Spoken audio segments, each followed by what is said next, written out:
Good afternoon, 6th class students. Myself Rajninanda, your GK teacher. Students, आज हम लोग SA2 का सिलेबस शुरू करेंगे। आपकी GK की बुक में आपका चैप्टर है 38, पेज नंबर है 54। राइटिंग फॉर्म्स, लिखने के कुछ तरीके हैं कि किस चीज़ को हमें कहाँ पे लिखना चाहिए या उनको क्या कहा जाता है। Identify and answer the following with the help of the information given below. जैसा कि हमें ये नीचे देखिए पिक्चर्स भी दिखाई दे रही हैं और हमें हेल्प बॉक्स में नाम भी दिए गए हैं जिनसे हमें इनके आंसर लिखने हैं, इनको कंप्लीट करना है।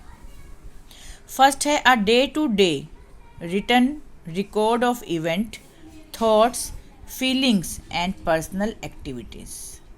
इसका क्या मतलब है कि हमारे जो डेली की कह लीजिए, प्रतिदिन, रोज़ाना या दैनिक के लिखित रिकॉर्ड हैं। लिखित रिकॉर्ड जिसे हम डेली रूटीन से लिखते हैं, वो कुछ भी हो सकती हैं। कोई घटना हो सकती है, हमारे विचार हो सकते हैं, हमारी भावनाएं हो सकती हैं, ठीक है, या कुछ पर्सनल एक्टिविटीज़। तो वो कहाँ लिखते हैं हम? डायरी में। आप देखते हैं ना, पर्सनल डायरीज होती हैं। डेली रात को लिख के, कुछ लोग की हैबिट होती है कि वो डेली रात को लिख के सोते हैं कि आज हमने क्या किया, कहाँ गए, या कुछ भी अपना पर्सनल। सेकंड है a fictional story that tells of human experience through a sequence of events. Fictional story, fictional का क्या मतलब है? काल्पनिक, जिसे सिर्फ सोचा जाता है कि ऐसा हो जाए, ऐसा हो। तो एक काल्पनिक कहानी जो कि मानव के, ह्यूमन का मतलब क्या है? मनुष्य के एक्सपीरियंस को, भावनाओं को, उनके अनुभव को दिखाती हैं, बताती हैं। क्या है वो? नॉवल। ठीक है, नॉवल मतलब जैसे हम स्टोरी बुक्स पढ़ते हैं तो वो।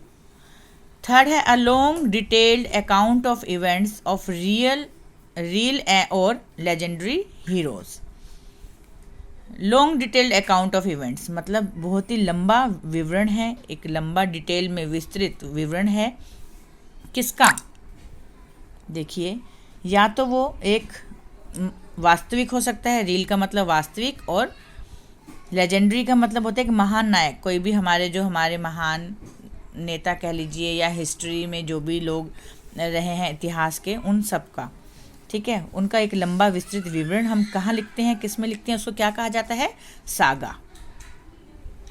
नेक्स्ट है a day to day account of events and observations usually less intimate than diary. मतलब घटनाओं और टिप्पणियों का एक लेखा जोखा है जो डायरी से थोड़ा अलग है। मतलब हम डेली एक रफली लिख लें कि हमने आज ये किया, आज ये कहाँ गए, या कुछ भी, कोई भी कैलकुलेशन जिस तरह से कुछ भी करना है तो हम कहाँ करेंगे? वो जर्नल। उसे क्या कहा जाता है? Journal. A story in which animals speak and act like womens. एक कहानी जिसमें जानवर, पशु इंसानों की तरह बोलते हैं और काम करते हैं, वो क्या कहलाता है? वो क्या सिखाता है हमें? फेबल। उसे क्या कहा जाता है? फेबल। नेक्स्ट है a long poem telling the story of great heroes, real और लेजेंडरी। एक कहानी जिसमें, रियल और लेजेंडरी अभी हमने पहले भी बताया कि महान जो नायक हैं या वास्तविक, जिनकी कहानी कहने वाली एक लंबी कविता, ठीक है, पोएम की बात हो रही है, कविता की। पहले हमारे को क्या बोला गया था कि एक लंबी विस्तृत विवरण जिसमें हम लिखते हैं उसे सागा कहते हैं। अब हमें इन्होंने कहा है कि हम इसमें पोएम की बात कर रहे हैं, ठीक है, ग्रेट हीरोज़ की, उनकी वास्तविक पोएम बना के, मतलब उसको पोएम के रूप में हम उस कहानी को कह देते हैं।